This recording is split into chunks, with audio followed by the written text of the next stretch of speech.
What the fuck do you want? Vengeance. 2024's The Beekeeper managed to revitalize Jason Statham's career, and he seems to have really struck gold with this karmic retribution character. Placed in different scenarios, Statham is always taking down bad guys of the most stereotypical variety. Though, sometimes watching bad guys get punished for doing bad things is all it takes for an entertaining story. But can Statham on a boat keep up the action for 90 minutes, or is Mutiny simply adrift at sea? Mutiny features Statham as Cole Reed, the bodyguard for a billionaire, who has to go on the run after his client is murdered. Stowed away on a ship, he discovers a human trafficking operation and attempts to shut it down. He soon discovers that everything may be connected because, of course it is. Part of me wonders if movies like this are just done Mad Lib style, with random words being inserted just to see if a movie can be made out of it. Because this feels about as plug and play as you can get. I could pretty much copy and paste whatever I've said about Jason Statham in any past movie and apply it here. He brings exactly what you would expect to the table and always absolutely nails the action beats. But there's nothing new from him.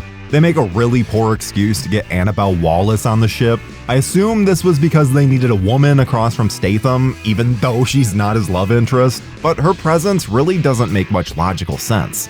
Even the bad guys seem a bit confused as to why she would be there.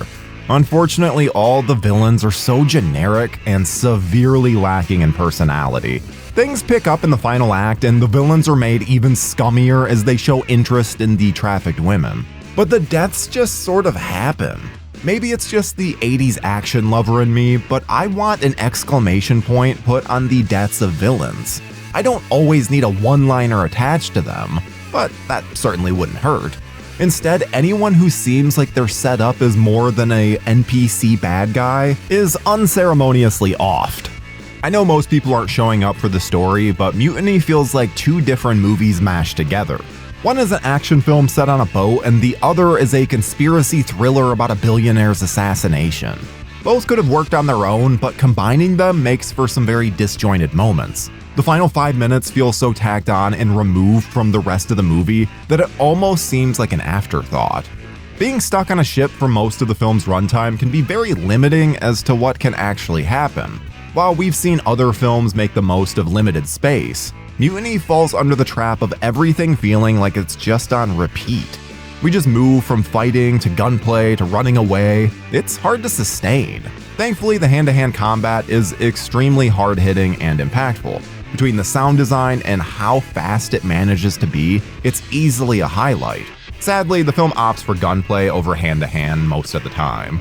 Part of me wants Statham to just have one character who moves through these situations, rather than a brand new one in every single film. They already end up being so similar, so what could it hurt?